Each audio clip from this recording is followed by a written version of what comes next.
Talk Live. I don't know. I get a little tired of hearing it, right? The 99 is terrible. Here, I'm lacking for some reason. It's real white and flabby. WTF. What are we doing? Eddie, I tell everybody who'll listen that we're a really big deal. Continues to grow and grow and grow.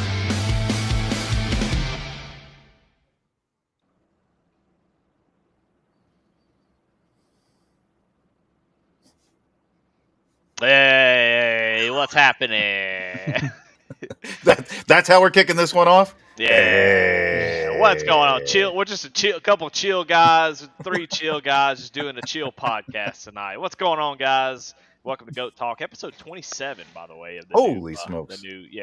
Glad to have y'all here tonight. We're going to have a great show. We're going to have a lot of fun. We're going to talk about all things Goat Locker, and we've got none other than Warren Clayton. I know. At this point, one of the OG sim rig winners. How about that? He Like, you're is an the OG. now. How does that feel, Warren, to be the OG sim rig giveaway winner? There's been Great. There's been so many now that you're the OG. It feels great. Patrick was able to just drop it off to me and then tell me, "You're on your own. See ya." And it was like, Yep. I think that's Pat's probably favorite part is just to It is. give all the equipment and go, "Hey, I gave you all this. Now you get to put it together. I'm going to help you do that." It's a good laughable moment while I'm there. Because as we're unloading all these boxes and everything, and, when I dropped it off to Warren, he's helping me load everything into the house, and I'm like, yeah, man, I'm just dropping this stuff off. I'll see you, buddy. It is your rite of passage to put this whole thing together. So, hey, lots of fun, though. could hardly understand the instructions, and I was like, You're also Already- a Marine. "Yeah, I can't read, man. Come on." Yeah.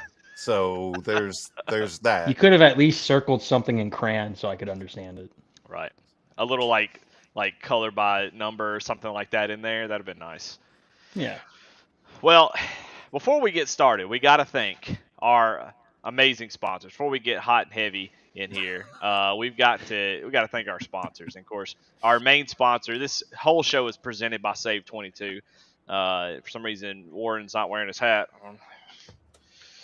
Oh, do you get the memo? I guess save22.vet and at save22vet on YouTube. You can scan that QR code; it'll take you straight there. I want to thank John Moser and all those guys over at Save22 for what they do. Great partners, and thank them for being a part of this show. And also got to thank HappyHourRacing.com. Go get your right in the thick of things when it comes to NASCAR gear. Pretty dang good site. Go check them out. And if you go to the HappyHourRacing.com/ATYL, well, you'll help out Taylor Kitchen over there at ATYL. Help make them feel like that that partnership is worth them continuing. That's something that we definitely want is good sponsors all around. We've got great partners here at Goat Locker and over there at ATYL. They need great partners as well, and Happy Hour Racing has been a good one. Sent free stuff to all their content creators without question, and that's pretty cool. So well worth the time, effort. Go check it out, and definitely go buy something. And let them know if they got a little comment section. Let them know that it came from ATYL Media. Well, what's going on, guys? It's good to have everybody here in chat. See people already chatting it up, and our guest tonight, Warren Clayton. It's good to have you here, Warren. And as always, we kind of want to jump right into getting to know folks a lot more. And I know, some people in the Discord know a lot about you, but there's some that don't. You got that Aaron McLaren shirt on, so tell us a little bit about yourself. Just give us some of that basic info. I guess served in the Marine Corps for 4 years, and when I got out, went into trucking. There's actually Luke Rayfield who introduced me to Patrick later on. He actually introduced me to some of the guys at McLaren and got me a trucking job in there. So I ended up working for them for a while as a tire specialist for a couple seasons now. And eventually met Patrick, and he got me the racing sim, started joining in on the community, and it's been real fun. So you're a tire specialist. What is that? Or is that what you still do? You're a tire specialist? No, I actually moved away from that because it was actually super busy, and I'm trying to learn some other things mechanic-wise. Yeah. And hopefully move departments, but pretty much it's like we always bring wheels, like a bunch of wheel sets to the track and everything, and then Firestone has their tent set up, and we'll turn in our wheels, and the Firestone tent will mount those tires, and then we'll be able to run those allotments throughout the weekend. So are you the guy with the dolly with the stack of tires on there? You're that guy that's running. That was me for a couple of years there. Well, tell us a little bit. Jump into it. What exactly do you do over there? Like, give us the full details. What's a day-to-day like for Warren Clayton? I don't know. It's kind of just Coffee. All you right. drive to the track, load in. We have to get like parked and everything, and that can be a long, painful process depending on how the track's set up. What's the worst one, man? Like the worst Detroit. track? Really? Like the... That was a fast answer too. You're like Detroit. Yeah. Yeah. Well, it's so they used to race at Belle Isle, and then because they moved, they had to like figure out the logistics, and you don't know what's bad yet until you start doing it a few times. So when you just jump straight into it, it's like, all right, trucks need to go around this way, and we look at it and we're like, yeah, our truck can't fit through there. And it's like, crap. So they have to, the city has to coordinate with IndyCar and everything to figure all that out. And it improved like last year, and hopefully this year they have some more improvements with like the staging lot before we have to like file in to actually load into the paddock area. But there's a lot of fun stuff to deal with, logistics and everything that go into a race weekend that people don't usually notice or see because they're not there until the track is hot with cars and everything. Is military logistics and race team logistics a lot alike? Because I know military, somebody made up this stat. I don't know if it's real or not, but the McDonald's can be put up anywhere in the world within 24 hours with the military. I don't know how true that is, but I heard that. Is logistics in military and race teams, are they pretty similar about how efficient they are?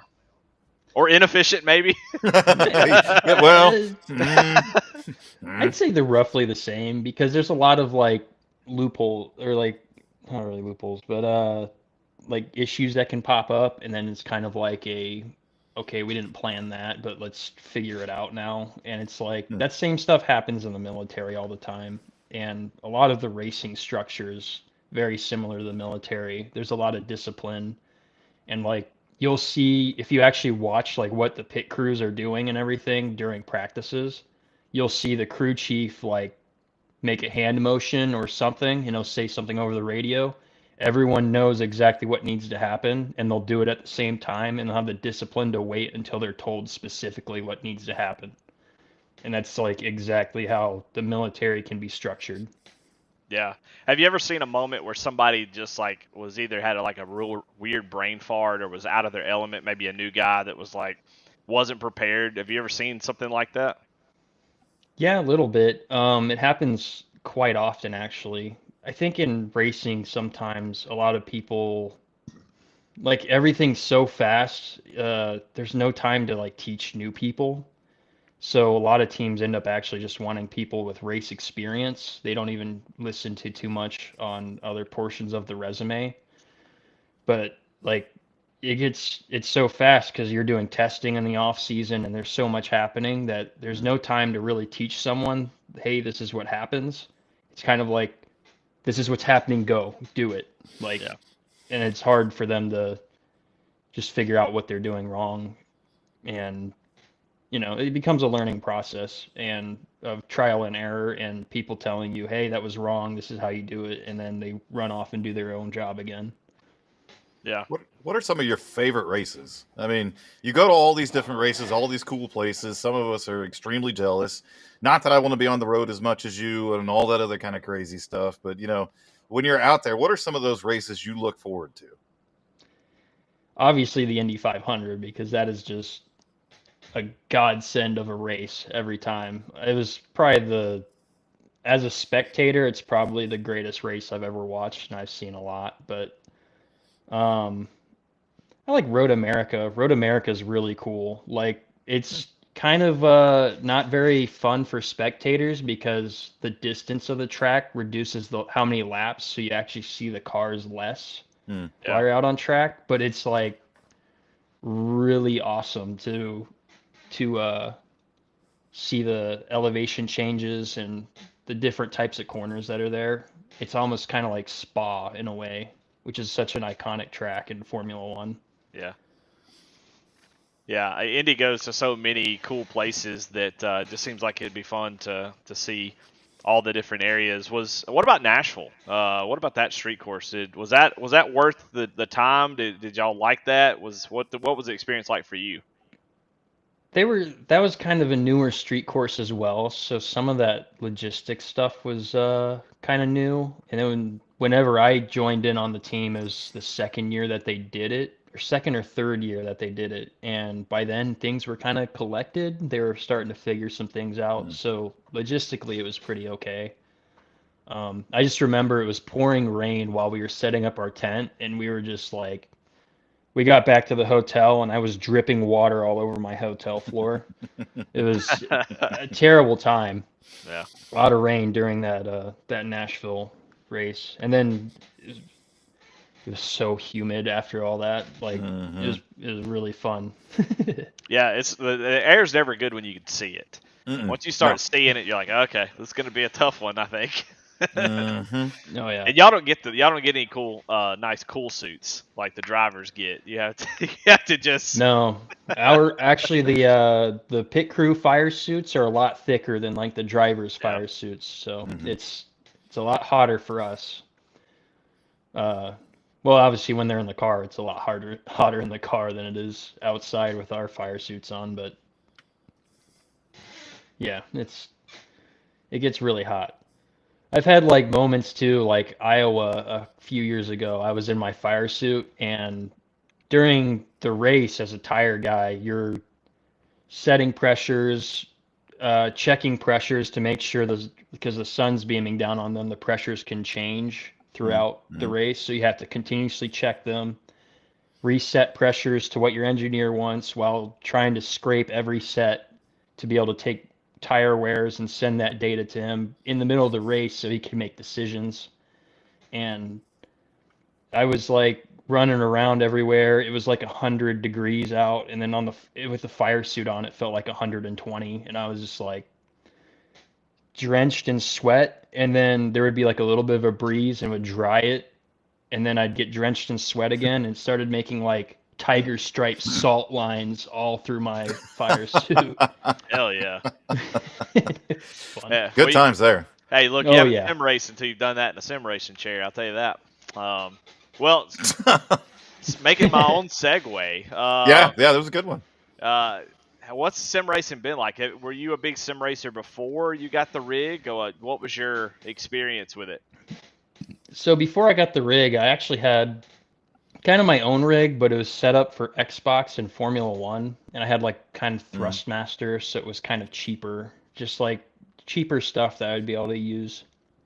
And it kind of sucked because I mean the only thing I could race was Formula One, and those cars are terribly difficult to drive. Yeah. But also, like there's no building process to learning how to drive a Formula car. It's just straight into it, and you're pretty much oversteering the whole time.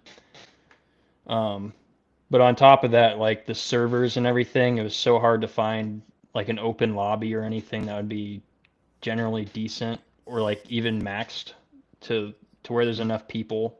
You get like 3 guys, and it's like it's no fun. Yeah. Then the AI races are AI races. They're not all that great. Like they're cool and all, but they're not like it's not like actually racing actual people. Right. Like if you throw a dive bomb on one of them, they kind of just move out of the way instead of trying to take the long way around you and defend and everything. So it was really boring. And I was getting to that point where like I got into racing, but I was kind of, I was on McLaren, but I was kind of getting that moment where I was like a little depressed with a few things and lost. So whenever this opportunity came up and I ended up getting the sim rig and got in the Discord and started interacting with people. It felt like a community that I could actually bind with and come into, and it was really awesome to be a part of it. But now he absolutely regrets it. Because now we just talk shit at each other all the time. Patrick just talks shit the whole time in front of Tony Kanaan. I did. You did. I caught a couple jokes, that was for sure. I mean, you got to read the room sometimes. You know, you read the room. Everybody's cracking jokes. I'm sure you're really good at doing that, Pat. Tony loves talking shit, so. Yeah, I did. But yeah, man, I mean, you've had the rig for a year now. That was a whole new experience for all of us. I mean, it was the first time that we did one. You know, matter of fact, I'm supposed to have lunch with Luke next week, so I'll say hi for you. And, you know, and we pieced some things together, got it dropped off. You got into things. So, you know, you talked a little bit about your experience with Goat Locker, which I think is awesome. And I appreciate that, man. I really do. And a lot of these guys do really love you to death. So, I mean, since you've been on iRacing, yeah, the rah hammer guy. That was funny as hell. Where's the hammer? I cried laughing that day. What's the story there? Wait, you can't just you talk about me just jumping up. Tell the story. Warren was. I think we were in chat together. Jake was there too, and Warren was trying to sound educated about something. And I'm like, dude, you're just like a big dumb Marine. You're like, rah, hammer, rah, hit, rah, rah, hammer. And then Warren's like, yeah, you're right. You're right. And so I don't know. And then he started doing it, and I just started crying, laughing. And of course, once you get Jake laughing, there's just no stopping it. Yeah. He's like continued. Oh gosh, I mean, once he gets rolling, it's impossible to get him to stop. But it's pretty funny stuff, though. But since you've been a part of iRacing and you've been on racing, and obviously you've raced some stuff with us, it was cool seeing you at the Xfinity race the other night. Actually did pretty decent until I saw you sideways trying to make it on pit road. Thanks for not bringing out a caution. Okay, ignore that part. I towed immediately. I was like, I'm not doing this. Yeah, appreciate you on that one. But what's some of the stuff that you enjoy on iRacing?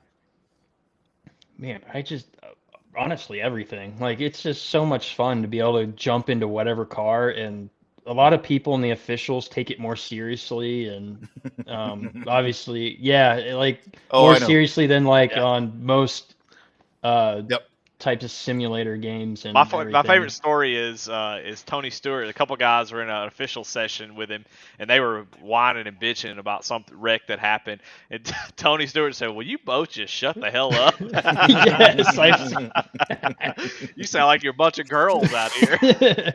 Yeah. Yeah, I mean, it's true. Like it's like it's so much more fun to be on iRacing compared to most other places you can go to. And like, I mean, you get the opportunity to do things like the team driving and everything else. And now I'm in part of the endurance team with Logan Sturgeon with the yeah. It's you guys are getting ready for Sebring, right? Something. Sebring's fast. Should be Spa. There's a Spa 12 hour that's coming up, and I was working with them on telling them some of the adjustments they need to make to either the Porsche or the McLaren, whichever one they decide to do. But yeah, it's been fun. I'm kind of like probably a head engineer over there right now. Hey, well, that's got to be cool though. Is iRacing offers just so many things, and you know we forget because we all have like setup shops. If you're that, you know, you buy setups or whatever, you go to a setup shop. But it's got to be cool to be sort of, you know, around the racing and know some stuff, and then be able to take it on iRacing and apply some of that knowledge, and you know, beat your competitors with some of the knowledge that you have from real life. Do you ever kind of see that sort of crossover where, you know, I know how this works, you know, and put it to use? Oh yeah, all the time. Because a lot of times, especially with being one of the tire specialists, I actually have a radio to talk to the engineers, and with that radio, they don't program it, but I got in on the radio and programmed it to where I could hear them on the timing stand talking about car adjustments, and we're seeing tires slip here at this turn because of this, and this is what we need to do, or this is the recommendations, we could do this or that depending on what's happening. And I just picked up on a few things, and as I'm driving a car, obviously the force feedback on the steering wheel helps with me understanding the feeling that I have. It can be hard with like suspension, the feeling of suspension, Yeah. because there's also like tire pressures can affect it, or it could be the actual spring rate, or it could be the damper, and it's hard to figure that out without actually feeling the whole car. But you know, I can just rotate through a bunch of different adjustments until I figure out which one it actually is, and just keep resetting the car on the track. So it makes it easy that way. But yeah, I always like, I hear exactly what we need to do to fix a car's problems and get it faster on track, and then I apply that knowledge in my setup stuff whenever we're doing like endurance racing and everything. Yeah. So that's why I love iRacing. It's just so multifaceted. There's so many things, you know. And it's never going to be close. It's never going to be like real life. Totally get that. But it's so cool that you can find your spot. You know, if you any type of racing you want, you can find it. If you're a setup guy, you can, you know, if you like to piddle with that type of stuff. There's guys who I remember a long time ago who were probably 500 iRating drivers. But people drove their setups that they made for late models because they were so good. They made them so well, and that's what he loved. He loved that. And anybody that's been around iRacing for a long time know who I'm talking about, David Cater. He did get a little bit better, actually, as time went on. But he would go in there and just make setups. That's what he loved to do, and he's since passed away, which is sad. But oh man. But yeah, I mean, this community is so cool, man. Is somebody out there just like, hey, I like to piddle with this. It makes me happy to go out there, run laps, feel the differences. Where I go out, I change stuff. That, you know, car goes in the wall, and I'm like, I'm not messing with this no more. I don't know what these do. I'll click things. I go out there, it feels the same. Click, click, click, feels the same. Go out there and wreck, and I go, okay, I don't know where the limit is, but I found it, and I don't know how to make this work. I did get sorry, tangent, but I did run a late model series one time. It's one of the bigger ones. I can't remember the name of it. I don't think it was Sarah. But anyway, it doesn't matter. It was a bigger late model series. And this guy said, hey, if you guys want to come in and learn about setups, I'll teach it to you. And I was like, okay, cool. I like to learn stuff. I want to get in there and just see what he's talking about with the late model because I don't understand it. And so I get in there and he starts talking, and I'm sitting there listening. And to me, he could have been describing what it takes to land on the moon, the way he was talking and what I was hearing. Dude, he was pulling up like graphs and telemetry data and stuff, and he's like, "Okay, so that stuff gets fun." Yeah, it's like here's where the tire started to slip, and that's where we need to make this change, and blah blah blah. And I did that like slowly, just all right. Well, see you guys later. Yep, this is like, way above my pay grade. I want to say my favorite one to watch, like during the actual races, is the screen that our damper engineers end up having, and it's actually a bunch of lines that go across the screen, and you're like, what are all these lines? Well, this color is the front left corner suspension load, this one's this suspension load, and then it's like, and then this line is whether or not the tire's slipping. So this is the tire speed, and if you see a dip, that's the tire locking up or spinning or whichever direction it's going.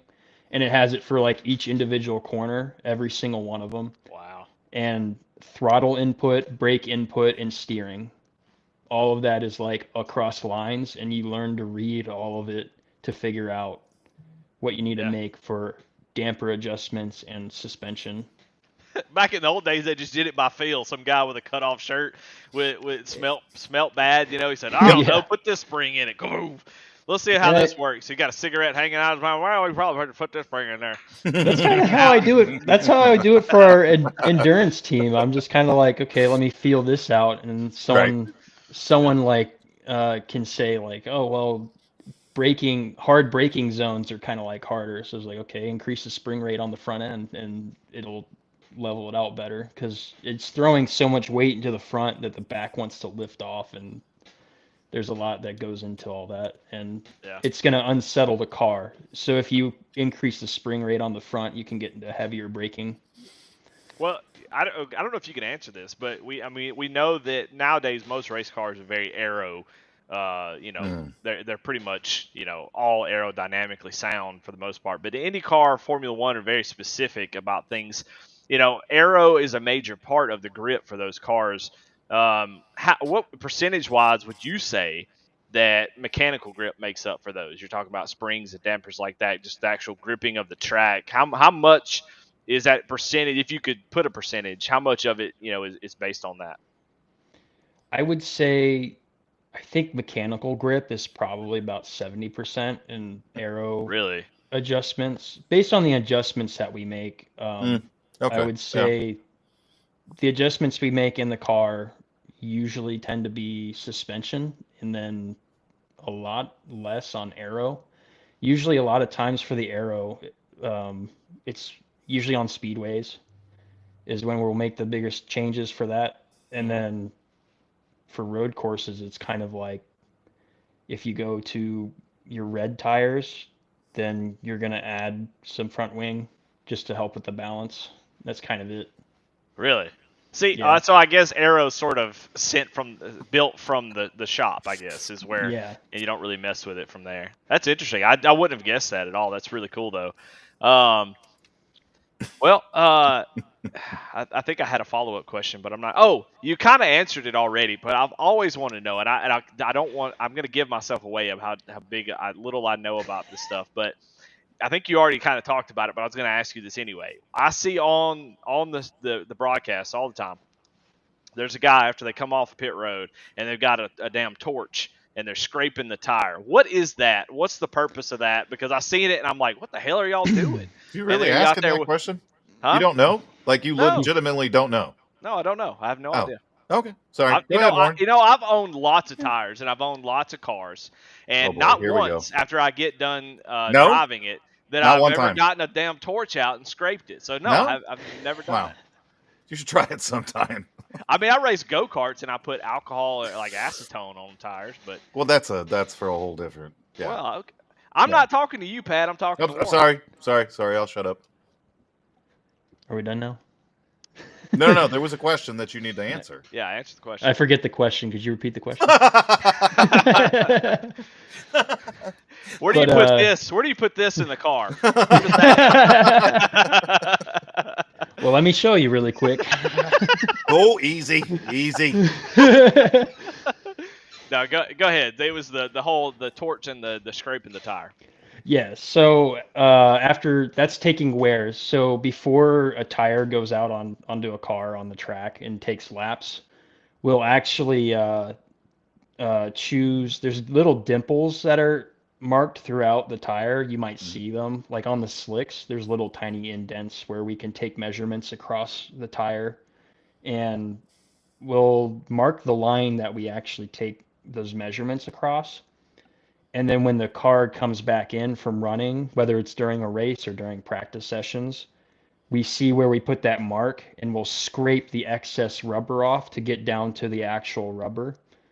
And then we'll measure off of that again to measure tire wear. Cool. Hey, that's interesting.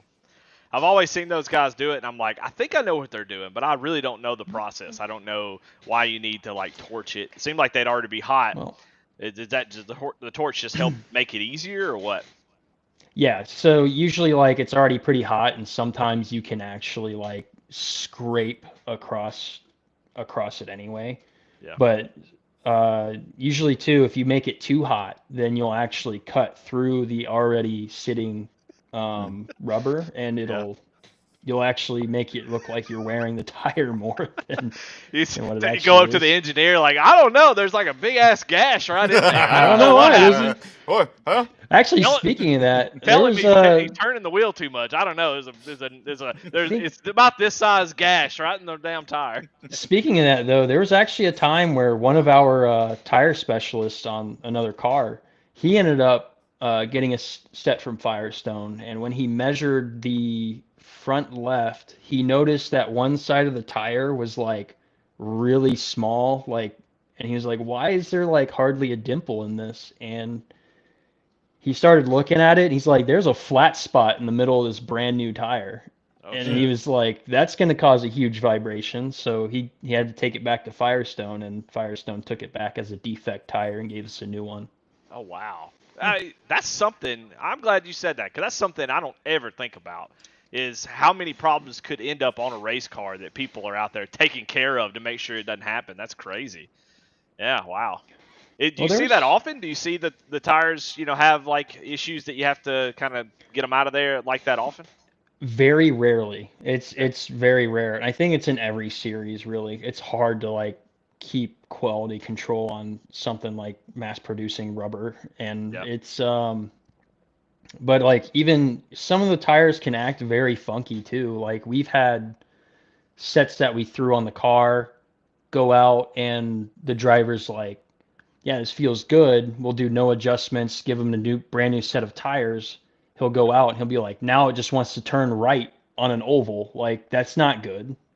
And then we get him off that set of tires and put another new set on, and it runs good again. And it's like, okay, what happened with that second set? And we don't even know. Like, just like something weird with the way the treading was put on the slicks, and there is treading. Like, there's different amount of rubber put around the tire and to help it turn in a certain way. But there's some stuff that can happen where it's kind of like, what happened with that set of tires? And we're like, we don't even know. Like, it's just, it was a bad set.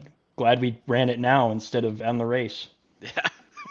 Well, that's what I love about iRacing, is that we don't have to worry about things like this side of the track is 10 degrees hotter than this side of the track. There's shade over here. The tire is bad. I got a tire with a flat spot. I got brake wear. That's something we still don't have to deal with in iRacing. No. But how disappointed were you when you got over to Goat Locker and realized we're all NASCAR stuff? Were you a big NASCAR fan to begin with, or were you pretty new to the stock car realm? Not really. I'm pretty new to the stock car realm. I knew like a few things, but it wasn't like too much. It was like just stuff that would pop up on the news or whatever. I saw some of the stuff from Jeff Gordon, and then obviously knew about Jimmy Johnson being a huge multi-champion, and it was kind of like I knew that stuff, but I didn't really know about too much on the actual stock car side, and I haven't been a huge oval guy. I usually just do road racing.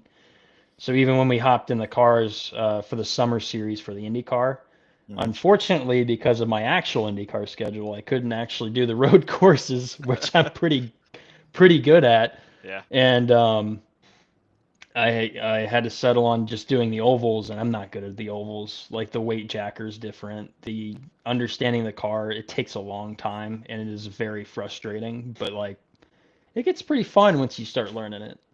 So all I heard is I got to look at the IndyCar schedule and schedule the road races when you're in town this year. Yes, please do that. Okay. Because we're running IndyCars in the summer again. What? You want to know when I'm going to be in town this year? I'm not. Oh. Well, it's good because we're not running road courses in the IndyCar schedule. I don't know why we would do that. Yeah, why would you ever do that? IndyCars, don't they just do the Indy 500? Yeah, I think that's it. That's all they do. That and like I can't think of anything funny to say. So that was funny enough right there. What about stock cars? Were you surprised about when you get out there and race with these guys? I know you've been racing in the ARCA series, and what's your thought of the change? A lot of people who have loved the old car, that's gone. It's been put in the legacy, and now we've got this new car. What are your thoughts about it? I kind of learned that with that change, I kind of ended up actually learning that I kind of like a tighter car. One that's not as loose whenever we're going around the track, because as soon as we switched over, like, I didn't even actually have the previous race that everyone else had, so I had like maybe 30 minutes of time with the car. I still placed like one of my best finishes in ARCA at Pocono. So was what? Pocono. Oh, okay, there we go. Somebody clip that. I fucking stuttered on that. Pocono? Jesus. I love it. There he is. There's all right. Warren. Rah, Pocono. Yeah. So what? I mean, what was your biggest, what's your biggest takeaway running ovals and running stock cars and racing with people in here? What sort of, what are your thoughts about it? Do you like it? Do you hate it? Does it, what exactly are your feelings about it? I think it's fun. It can be a little tougher, but it's like a lot of it, especially on the shorter tracks, like trail braking is pretty much the same. You're pretty much always trail braking into the corners. So my road course skills kind of helped with that. But then like I kind of struggled on more of the flat out tracks. Like that was kind of like a little more difficult for me. Yeah. But it was like, it's just a learning process, and it's something that I just have to get used to. And I think I've been pretty good racecraft wise. And it's just like, I need more driver skill rather than race skill, which is like pretty much it. Because I mean, I could run at Richmond. Yeah, I mean, I was in practice, I was running side by side with Patrick at one point. We didn't touch. And there was like a few other battles I can have. I can race, but it's like, I can't drive. Like I'm gonna spin out. I'm gonna do something. I'm gonna mess up, and that's where it's like you have to learn all of that. So yeah. Well, I'm glad you're having fun with it. That's really all that counts. Absolutely, if you're not having fun, I tell people all the time, if you're not having fun, you're upset and you're mad about stuff. Like, why do it? This is fake race cars. As much as we enjoy it, it's not real. It's you don't have to spend any time doing this, but the competition is what I love about iRacing is that you can find great competition. You were talking about the F1 game and how there's, AI, or you're racing these lobbies where people just running over each other, and iRacing really offers that feel that you're looking for when you watch a race on a computer, and you're trying to like get that feeling that maybe close to what they might have, and iRacing is about the only one that gets close to that competition. I always call it a competition simulator. These comments are getting crazy. Sorry. We need to put them on the screen. I'm up here giggling. I'm up here giggling. Well, see, at first I thought y'all were I'm giggling at something I was saying, and I thought maybe my camera was doing this or something again. So no, I made Chuck Phelps mad. Oh. All right, yeah. So Chuck, how many turns does Pocono have? Oh boy. No, it's Pocono. Pocono. Pocono. That's what Chief it is now. Pocono. Chief to go. I like that. That's very good. That's very good. Oh, let's see. You need to put that in the Discord sound bites. I like that. Somebody will grab it. We got some good guys around here. Yeah, Somebody grab it. Please grab that. I mean, you grabbed my face from last week. At least grab that. You did that one to yourself. So you're not allowed to make mistakes around here. I'll tell you that right now. Not on camera. You make no. This community, man, you're messed up. That's why I love it, though. That's why I love this community. I love that can kind of happen organically, and everybody's cool with it.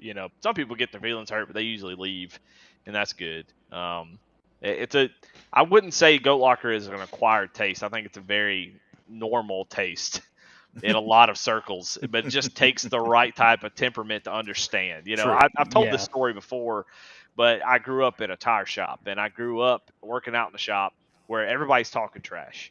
And I'm young. I'm 12 years old, and they were being just mean. They were wearing me out, and I'm like, golly. And I look to this old guy, and I'm like, hey, dude, why don't you help me? Why don't you say something? Like, why do you just let them talk to me like this? Because he didn't really do that.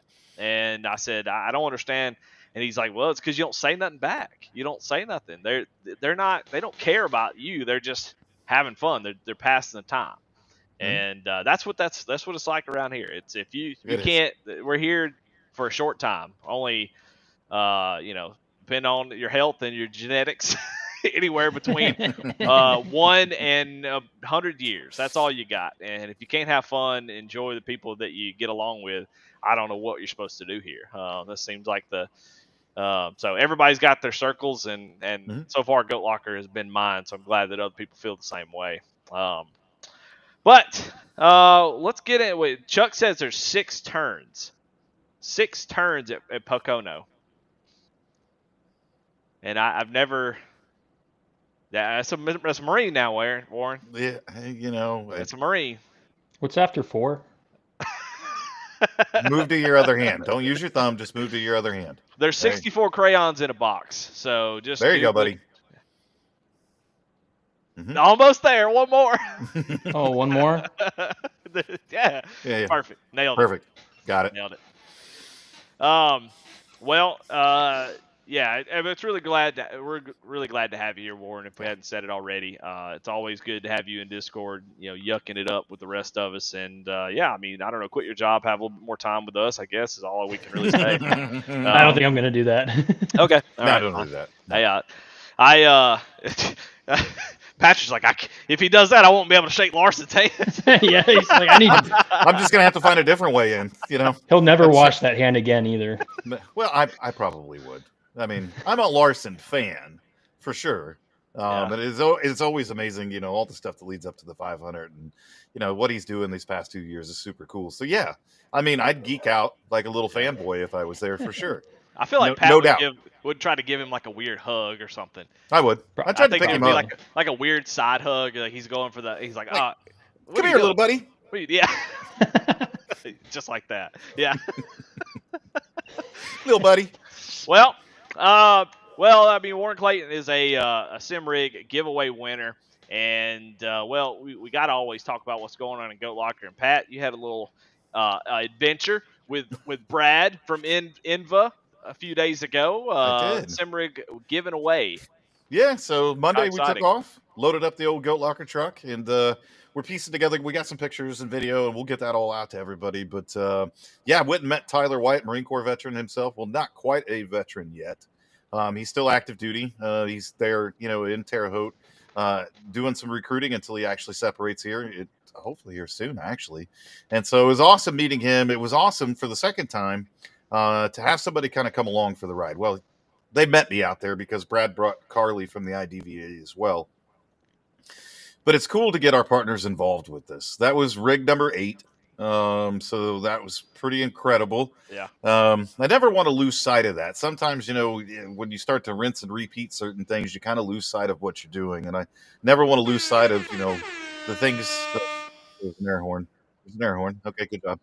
I never want to lose sight of, just how cool it is that what we do. So Tyler was awesome. I got to meet him and his wife. His wife is the Navy veteran. And to sit down. Oh, really? Yeah. Yep. Oh, awesome. Yeah, so to sit down and talk with them, and then to have Brad there as well, and Carly from the IDVA. So not only did we talk about Goat Locker things and what we're doing, but we were actually able to share some other resources with them that that the Department of Veterans Affairs has here in the state of Indiana. So I thought that was just so awesome to sit down with the both of them, talk to them, learn about some of the things they're going through, and then have some resources there for them as well. And then I did the normal stuff. We went out to the truck, we unloaded it.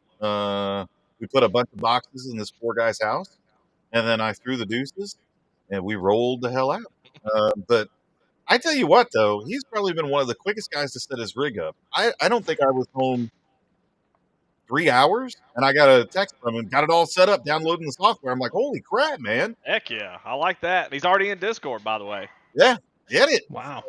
You got Tyler White, as we always say.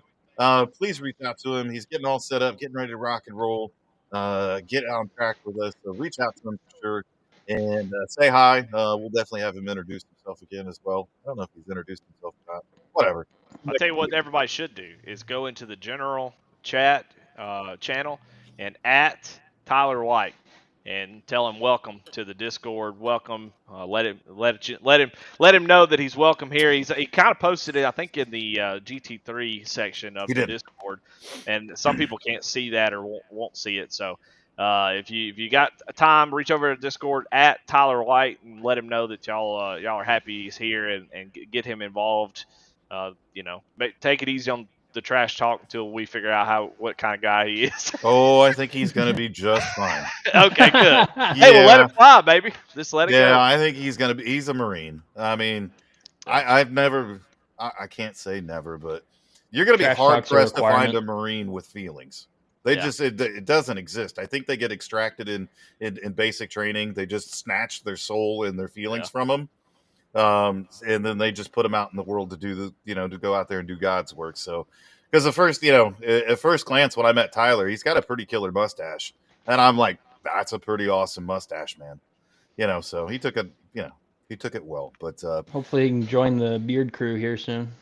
Yeah, I can't do it. Every time I get on this damn show, I got my little scruffy scruff, and everybody else shows up with these beards, and I don't know. Yeah, the I can't do it. VPs. We got VPs in the White House with beards now, and I'm happy about that. Well, I've been yeah. saying there needs to be some representation for us bearded guys. Too many clean shaven guys, you know.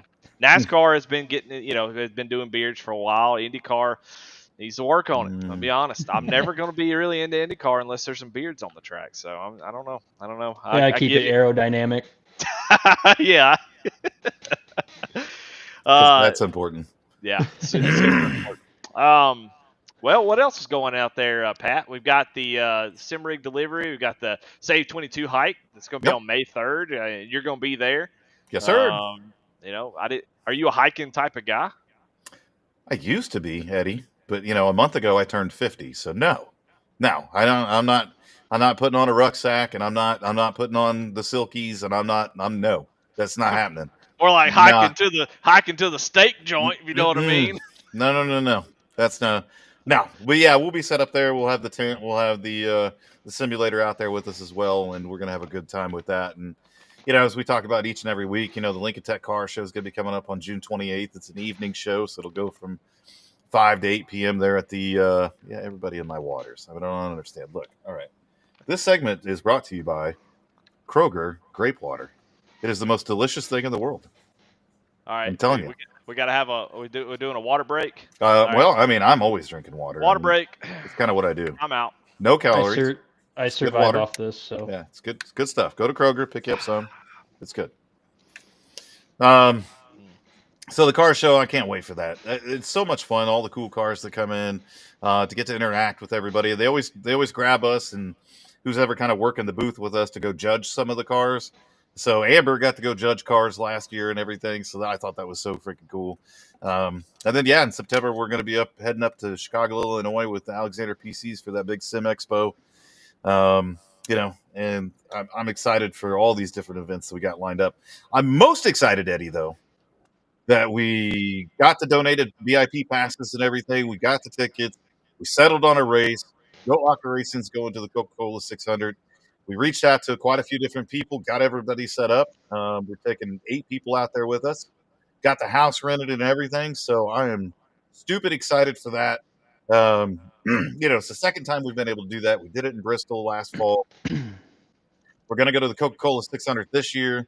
What a awesome weekend to do it over Memorial Day weekend as well, and all the festivities that'll be happening there at the track. We'll have a great group of guys at the Indy 500. I mean, Warren's going to be at the Indy 500. I think it's part of his job. Warren will be there. I'm sure Devin Smith will be there as well. But Jake Ellingson's going to be at the Indy 500. Tim Jones and Dan Krakiel got those tickets that were donated to us with parking passes. Those guys will be there. I know Mike Browning's going to be there. I know Regis Clark is going to be there. So there's going to be a really cool group of guys at the Indy 500.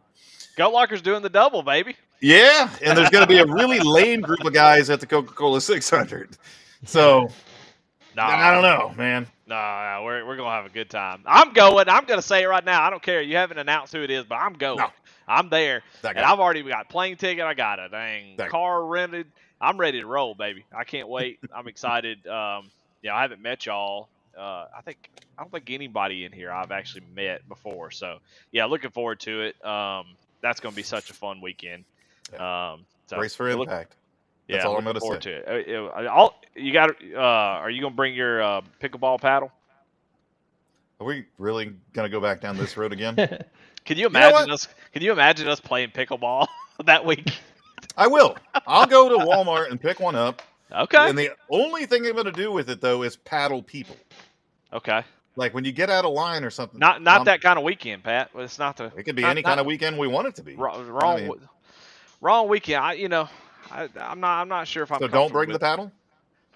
Yeah, we're not giving you a paddle. Okay. All right. Yeah, that's where I thought that was going. I can't wait. It's going to be exciting. It's going to be good to meet everybody that has been around Goat Locker for a long time, and it's going to be a good time. And I'm so excited. I know part of this thing too is talking about what are some of the things that we could do and all that type of stuff. But I'm so excited that we get to do things like this. from where we've gone to 8 sim rigs later to this is the second time that we're doing this big meetup at a track, and we're able to do these types of things. And I think it's so awesome that all we have to say to people is just show up. We got your tickets covered. Yeah. We got your room covered. We're going to rent a house. Just show up. And the cool part about these VIP passes, it's the same thing as Bristol. Not only you get garage passes, can go back in the garage and check everything out, down on pit road. You're going to get an entire tour of a race broadcast and how an actual race broadcast is put together. So everything from the trailers to the cameras that they install in the cars and how they choose which cars they get installed in. It is pretty freaking phenomenal. So that's going to be really cool too. And then you get to meet a really good friend of mine. We call him NASCAR Tom. NASCAR Tom is the one that donates these VIP passes to us. And he's a phenomenal dude, and everybody's going to love him. But yeah, I'm excited, man. Yeah. Charlotte's going to be fun. Yeah. Shout out NASCAR Tom. You've got audience engagement here. What could we be doing to give back more? I'm gonna kind of leave. You wrote it, so I'm gonna let you kind of have that. What is that? What are we talking about here? We're always trying to develop new things at Goat Locker Racing, and we're always, as the organization grows, I think we do a decent job of reaching out to the people within the organization and saying, hey, what can we do differently, or what would you like to see? Or is there something else we could do? I think one of a great example is that was like the hoodies. It doesn't have to be anything mind blowing, but if there's something that you would like to see Goat Locker Racing do, and I always kind of cringe a little bit when I say something like this because somebody's going to say thongs, that's coming, or something way off the wall. But if there's something you'd like to see out of Goat Locker Racing, put it in the chat, put it into Discord, whatever the case it is. We're coming up on the summer series. We're gonna get some new T-shirts out there and things along those lines. The summer's coming out, so sun's out, guns out. I don't think we're gonna do anything sleeveless. I don't think those will just go very well unless Chuck buys like one guy. Yeah, Chuck buys like 20 of them. I'll buy like 25. You could do silky, so then when Brian gets them, we can see his nice legs. Yeah, oh yeah. Villanova, the Chuck will buy 6, 1 for each turn at Pocono. I think is be a good. You get at least 6. By the way, Tyler White is actually in chat. He is watching the podcast tonight. So what's up, man? Good. Hey, Tyler. Good to see you, buddy. Yeah. Well, not see you. Yeah, we can't see you. I can't see you. We might could see you. I mean, if we could, you would see an incredible mustache. Nice to see your words. There we go. That's a good one. Yeah. Okay. That's it. Hey, what about the Warrior Spotlight? Bam! Oh! Nick Hagan. There he is. Moving on. Little segue. Pat, but while I'm looking this up, spell segue for me. Go. Spell segue? Yeah. S-egway. Spell it. Go. I did. S-egway. Did y'all know that ID is short for something? No, there's definitely no W's in that. There's no W's? No, that's the one you ride. This is the segue where you go between topics. Here's our latest Warrior Spotlight. No. Nick No. Hagan. Nick served in the U.S. Army from 2011 to 2023. I'm doing the Warrior Spotlight, Pat. Don't need you to interrupt this, okay? As a Green Beret with the 5th Special Forces Group, Airborne.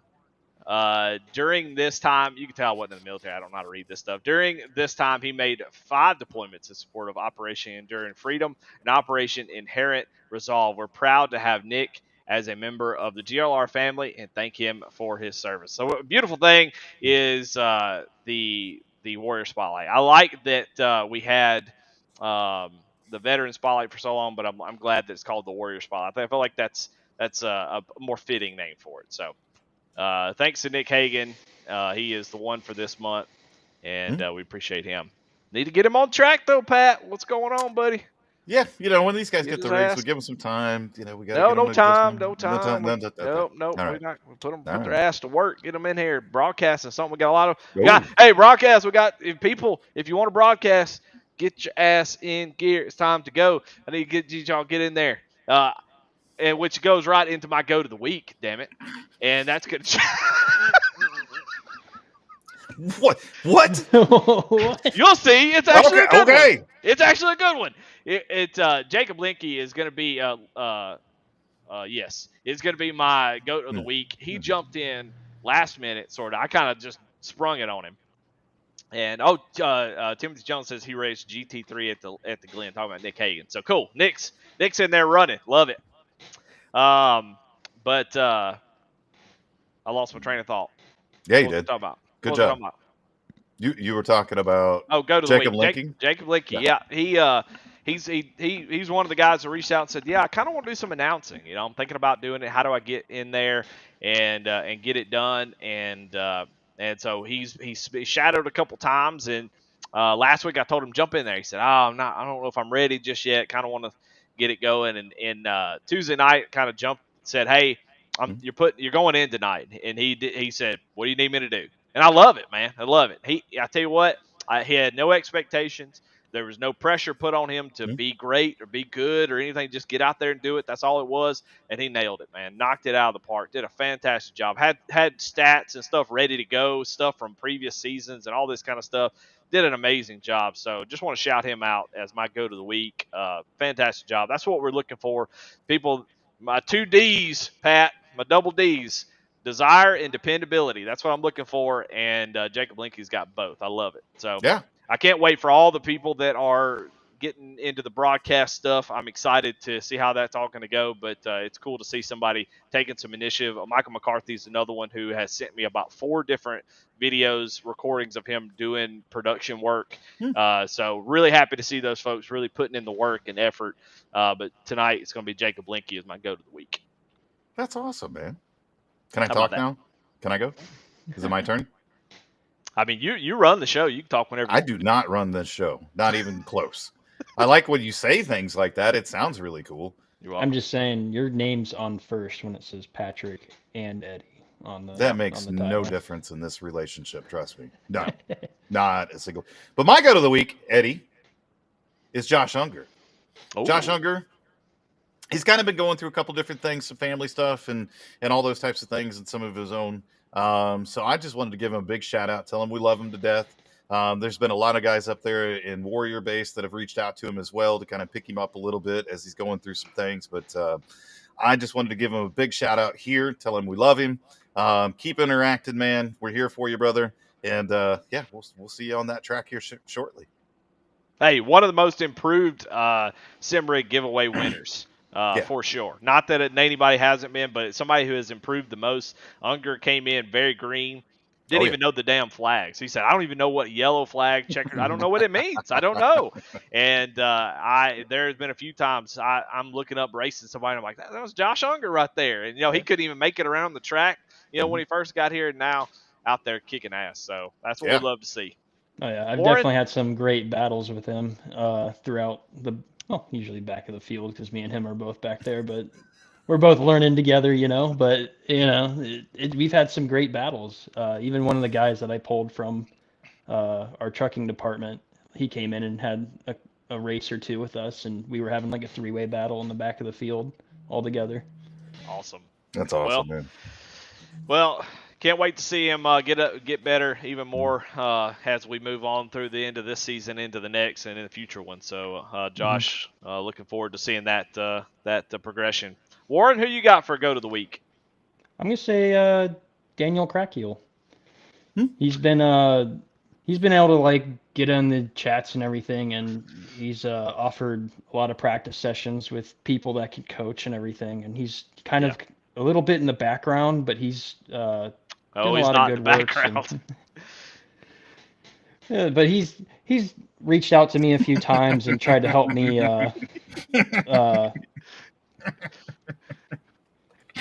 Knock off, Luke Bryan. Is that your go to the week right there? Go. Knocking shit. I can't believe it. Whoa. Golly. But he's reached out to me several times, and I know he's reaching out to a lot of other people all the time, and trying to work around schedules for people to practice on track and get better with cars and everything. And he's even reached out to me and is like, what works for you because of my schedule? My schedule's really busy, and since the Fox deal with IndyCar, it's been really bunched up, and it's been really, really busy, hard to have some free time. So he's talked about working with me on that, and I really appreciate that. And I know he's doing it for a lot of other people, so I'm going to say him. Yeah. Yeah, I love it. I love it. I love to hear people getting shout out when they do good things. And Daniel is definitely, you said it. There is a lot of stuff people don't realize that he does, but he puts in a lot of work, man. He's doing race control. He's doing admin for a couple series. And he does it with a sort of a diplomacy that I don't think I can do. He somehow knows how to. He somehow doesn't know. He can just somehow smooth everything over with some people, but I'm very prickly when it comes to dealing with things because I feel like I'm maybe a little bit too direct. I had there's this fella I was doing some work for today. He was the same thing. Me and him were both just being direct. It's funny because I meet people like me, and we hit it off after about 10 minutes. The first 10 minutes is us being assholes to each other. And then we both realize that, oh no, we're just really direct, and then we just boom. It's like we knew each other all along. But Daniel is definitely a kind-hearted person. He doesn't get too crazy, and he knows how to run a couple series. He's been doing a fantastic job. The Monday, in my opinion, is one of the best, and he does a lot of work for that. So I love it. I love that goat of the week. We love to celebrate our people that put in work, do stuff that folks don't see. Yeah. Good job, knock off Luke Bryan. There you go. Well, let's get into this bracket talk. I think I messed up a little bit. You accidentally screwed the numbers up, and the 2001 Jeff Gordon Flames car actually is coming in. That one I did right. But what I did do is I messed up, and I didn't have it set up where people could vote during the podcast last week. And then when I announced it this afternoon, the damn thing has already closed at noon. So I had to reopen it back up. So I don't know if there'll be a whole lot of votes on this, but I will take the hit on this one. But we're gonna find out. Regardless, we're naming a winner. That's right. Well, not a winner, but a winner in each round. Yeah. You'd think as much as I've been wasting time here that I would have already had it ready to go. Yeah, I already got it figured out. Boom, there we are. Yeah, you're broadcast master. Right. Yeah. I don't know if I maximize. Boom. There it is. All right. Well, I can actually zoom in today. I think. Let's see. Oh man. Zoom in. No. Maybe. No thanks. Nah. So I clicked on it and it went away. Okay. Anybody know how to zoom in? Hey! All right. We're going to just leave it right there, off-centered, perfect. Awesome. Oh boy, here we go. Okay. All right, drum roll. We're going to make this pretty quick. I mean, I think it's pretty obvious who's going to win. SAVE22 number 6. Oh man, I can't believe it. The damn Bud car won. Yeah. I don't think any of us were surprised, but you can see there 6-9. Still some good voting. Yeah, I mean, I voted for the Valvoline because I just love that scheme. But I think y'all have been talking about how people are going to vote with their hearts, and some of them really pull on the heartstrings. And if I tell you what, I don't know if I said this, I probably said it multiple times, but I'm not a big crier. But when I go back and watch old NASCAR stuff on YouTube, and I watch that race, it brings some weird emotions out. And I never was a Junior fan; I was a Gordon fan during that time, but. Man, it's hard to watch how awesome that moment was. So I think that's really why I'm not surprised it won. Sounds like you were getting choked up right there. I do. It gets me every time. I love a good story. Now you give me that perfect name. Is there a better chat engagement? Is there a better moment? I think some people might say the '98 Daytona 500, but is there a better moment in NASCAR than the 2001 Daytona race?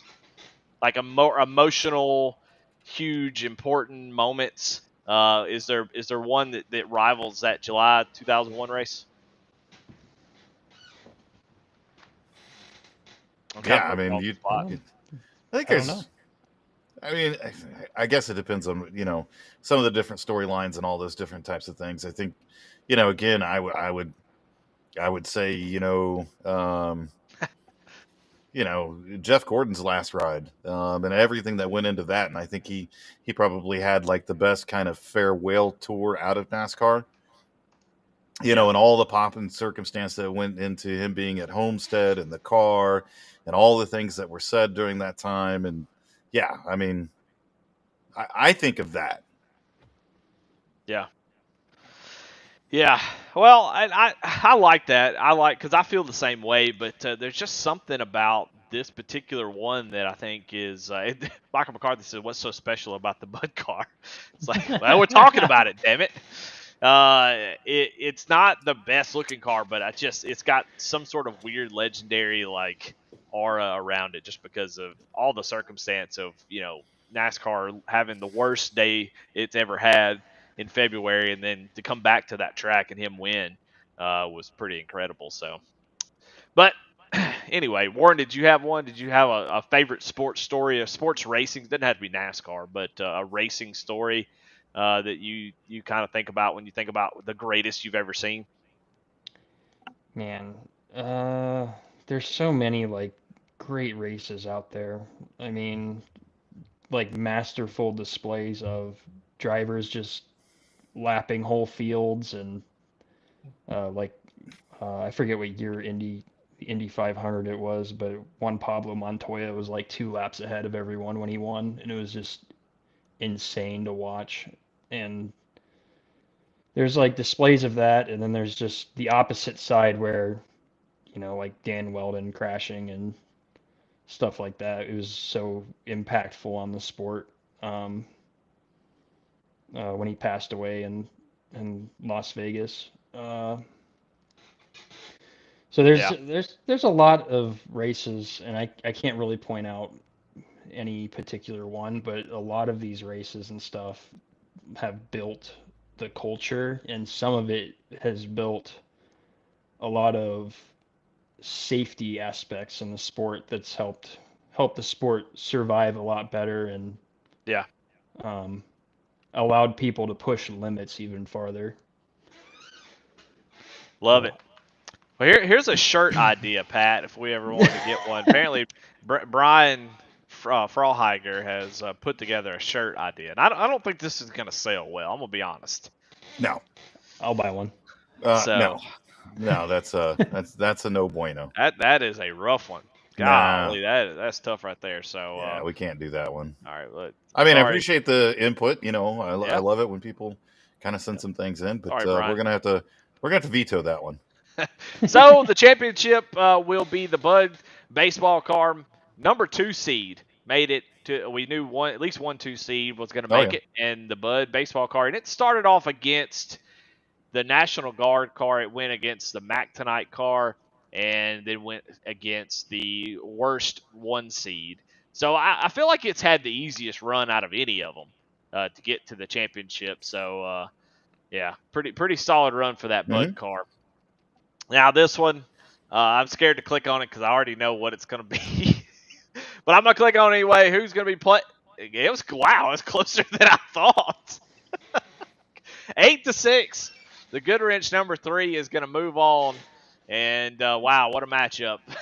No surprise there. I think none of us are really blown away by the way this played out. And so, and I think the voting should be live right now. You should be able to vote for the championship matchup, and it's going to be Dale Sr.'s 1988 Goodwrench Monte Carlo against the 2001 Budweiser number 8 July race, and that's going to be our championship for the Cup scheme. So one more week to go, and we're done with this. So. Who are you voting for, Eddie? I'm not telling who I'm voting for. Why? Yeah. I don't want to influence the voting. I don't know if I would, but I'm not going to do it. Jeremy Gardner just entered. Yeah, that's what I was just reading. Jeremy Gardner just entered the chat. That's actually going to be hard for me because I loved that. I posted this one I posted a lot of these schemes actually, but this was one that I posted because everybody knows the number 3 Wrangler one, but not this one. And I just love the way this scheme looks on the 87 Monte Carlo. So I don't know who I'll vote for. Be an interesting decision for sure. All right, well, I can't wait to get into the paint scheme bracket that we're going to do next. I know. Yeah, I think I've already seen some pretty some people actually trying to play to the judge, which I don't like that. Out there making Goat Locker logos out of Mountain Dew schemes and stuff. Some of those are pretty freaking awesome, though. Well, I mean, that's what I mean, though. I mean, they're like pretty freaking. Look, you can't come out of the gate with shit like that. You got to start slow. You got to start with a couple paint bucket schemes. They did not jump right in. Yeah, oh Lord, everybody else is gonna get scared away. But yeah, I'm excited to see how that all plays out. I think I'm more excited to see what people choose as their scheme. That's what I'm curious about, because so many people have good ones. It's gonna be hard for them to pick one. And I think I'm gonna open it up to. I don't know how I'm gonna do this. How should we do this? Should we have it? Because I don't want. I would be. It would be tough for me because Jonah's schemes are some of my favorites, and I don't want 30 schemes from Jonah in here or 20 schemes. So we're gonna have to limit how many schemes we have from each person, each painter. One. Yeah, you think one? That's what I was thinking. Yeah. Yeah, one. Or pick schemes that you've driven or something like that. I think that's probably the right thing. It needs to be something that you drove on track that we can find. I think should be the right way of doing it. So go back, find a scheme that you raced before. Doesn't need to be something that you have never raced. You just painted to get to the contest. So I think that's a good rule. I like that one. I like that rule. I do. Yeah. I do. So it needs to be something you raced. So I guess we need to start this thing after the Retro 87 series starts, because some of those cars are looking pretty freaking awesome. Hell yeah. I'm actually going to show some of those. They're worth a look if you haven't seen them. But and it's not just first off, the car just offers so much real estate to paint. I feel like that helps. It does. And it's all flat. I mean, you don't have weird curves to kind of deal with for the most part. Yeah. You just got these big panels that you can just. Yeah, I'm trying to make sure there's nothing on Discord that I'm gonna leak. I don't think so. Well, I'm just on my end. I'm just making sure there's nothing on here that I want to show off that I shouldn't. But here's a couple of them right here. A little Kmart scheme, Lake Speed. It's near and dear to my heart. He's from Mississippi. He's a damn hero in my neck of the woods. Oh, sorry, Warren. You got the Goat Locker logo covering your face. Some people say it's an improvement, but I love this right here. The Big Fish Barbecue. This one was done by SAVE22 on the hood. Yeah, that's awesome. Yeah, that's really cool. Yep. And then this one is incredible. Look at that logo. Oh, man. That's so cool. Yeah. I guffawed. Is that a word? Did I just make that word up? I think I did. I guffawed when I saw this. I just busted out laughing like, good Lord. That is just phenomenal. Great. Yeah. That's done by Skylar Daly. I love this one that Tim Jones did. Yep. It's cheating. It's literally cheating. Look at this. Yeah, look at that one. That's so cool. It's cheating. It's amazing to me what these guys can do. Like, to be able to do that is crazy to me. Yeah, the logo is insane. I love it. I love that right there. I can't wait. Look, I'm gonna be honest with y'all. I've not thought about much other than the 87 series in the past 2 weeks, 3 weeks. That has been all that I've thought about and my brain has been completely. This is why, man. This is the good shit. It's like right into my veins. Please, thank you very much. Yeah, I'm excited. The 87. I don't want to really spoil anything. I want a lot of the first night to be sort of a fun watch on the broadcast. But the series is going to be a lot of fun. It's a definite. It's different how you race these cars, how they race, how they drive. It's a lot different. It's just a different feel. But I just want the overall. It's it's like having a party. You have a party and you have like an 80s themed party. You have themed things. Whenever you have a theme, something, it just makes things more fun. You start to really, think a lot. And the 87 series is just sort of my playground for just doing something that's creative but fun because you've got rules. I got rules. So, like, one thing that I'm going to do is we've talked about having photos where we have sort of retro photos, and that won't be able to do that 100%, but folks who do jump in and want to do it, that could be a fun thing to do. But one thing I want to do is I want to have sort of like a 2 or 3 questions of your favorite hobby or your favorite music, but the rule is nothing from 1989 on. So your favorite piece of technology or some sort of question, it has Sure. to be from that time period. It has to be something that would have existed there. So what's your favorite movie? Well, it would be a movie from 1989 or before, something like that, just to keep that era sort of built in where it feels like you're watching a broadcast from the I 1980s love it. and racing in a series that was from the 1980s. So we're really going to push hard to give it that feel all the way around, and I just can't wait to get it going. I really can't. Super excited. Yeah. Yeah, you got the SAVE22 schemes. That looks really good. That's Tim Jones doing Oh, that. yeah. The Coors Light, the schemes were really cool. He put it on every damn vehicle. He did. He just kept going. Yeah, Logan made a Yep. Goat Locker one, Yeah. which was nice. But yeah, like he just there's a Mustang with the Goat Locker Coors Light. There's a truck. Skylar Daly just going nuts. He put it on every single one of the 87 car. So if you It looks can't, so good. yeah, and I think he's got it sim stamped too. So He does. I think, yeah, so I think anybody can go on there and race it and put your own number on there. And here's the logos. I mean, he posted the logos that you can put on your own car. Oh my gosh. Incredible, man. Yeah, Look, just- it keeps going.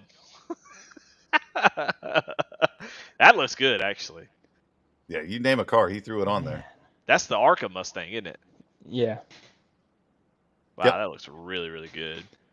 There's the 87 car there. So, yeah, a lot of opportunity on these cars to do some cool stuff. Yeah, let's have fun with this 87 series.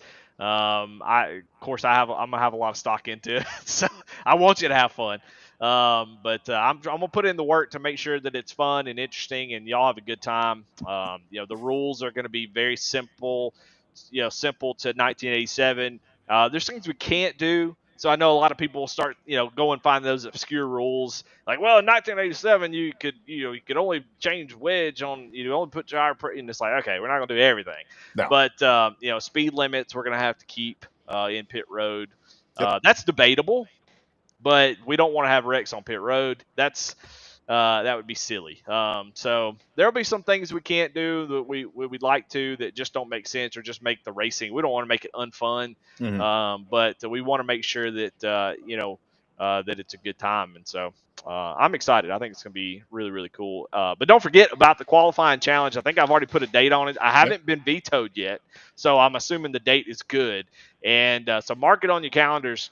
May 20th is when we're going to do it. It's going to be in the middle of the season. It should be 2 weeks before the start of the summer series, so great way to kick it off. So Tuesday night, May 20th, put it on your calendar. That is going to be the 87 qualifying challenge that we'll give away a bunch of prizes. We're going to have a fun. We're going to make a cool event out of it. It's going to be a fun thing where everybody shows up and you're going to be in a hot seat. It's going to be all eyes on you. There's going to be a bunch of people in Discord. I can't decide if I want the qualifying drivers to be put, isolated, or if I want to keep them in the main lobby so they can be heckled while they're going around the track. So we'll see how we decide to do that. I kind of like the idea of you being under a whole lot of pressure and try to make into those spots. If we have like 40 plus drivers, we'll just do the one round, hit all of the. I'd love to hear your ideas on things, guys. If you want to post in the Discord about or in chat about ideas for that. But likely what we'll do is we have 40 plus, we'll just do a one round and best time, top 5 times or whatever it is, we'll win. If we have not as much turnout, we'll do, I think, multiple rounds.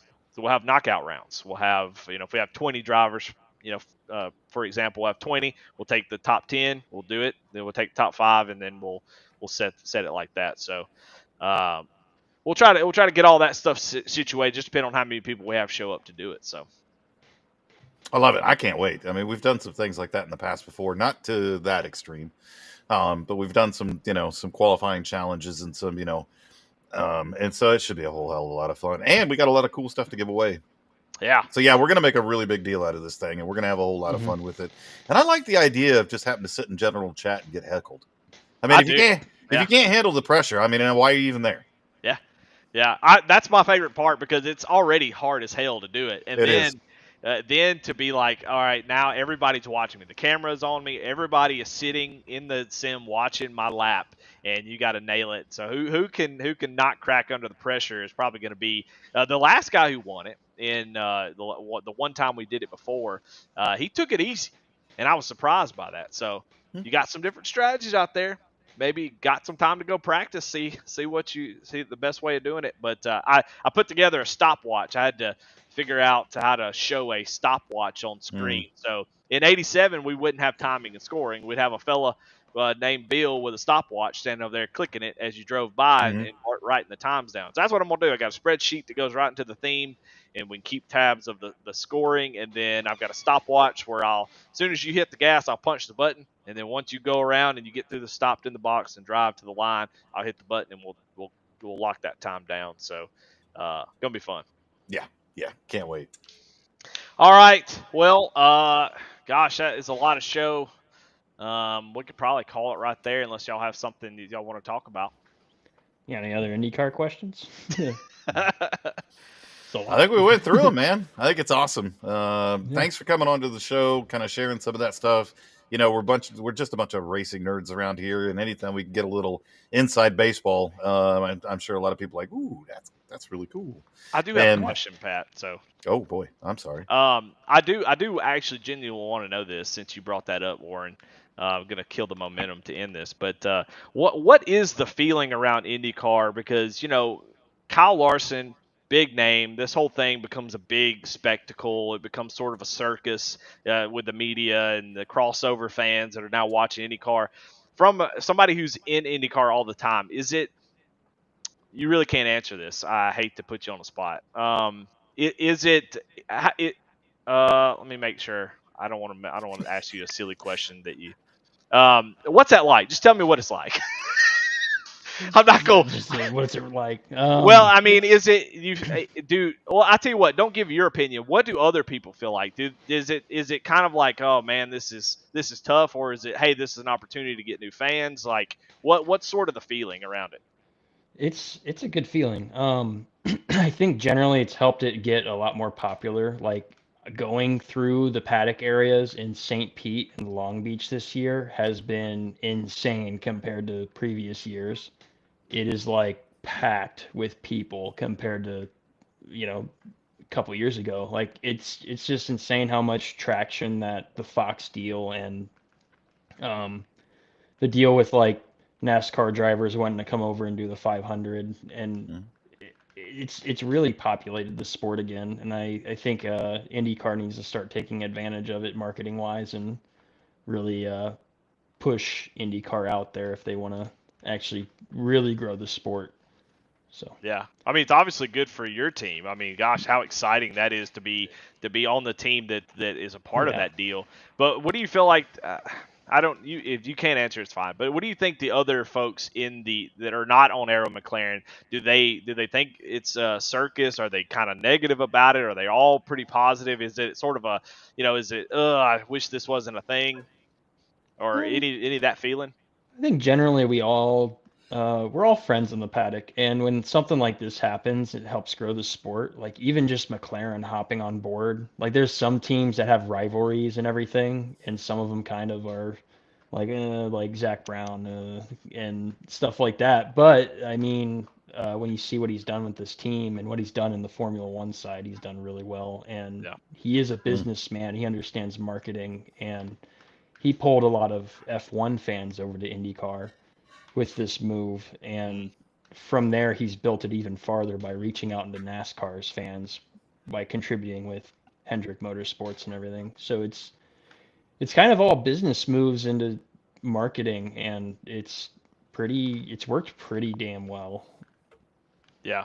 Well, I love it. I'm excited for it. I know all the NASCAR fans that want to see somebody try to compete, and of course, we always love when IndyCar drivers come over here and to NASCAR and Oh do the yeah. same thing. So I love it. I love the crossover. I wish more guys would try the double from the IndyCar side and try to come over and run the Coke 600. So yeah, a lot of good, cool opportunities there. But anyway, I wanted to ask that question to you. It just popped in my brain, and appreciate it. And I appreciate you being here, Warren. You took Oh time yeah. out of your day. I know you're super busy.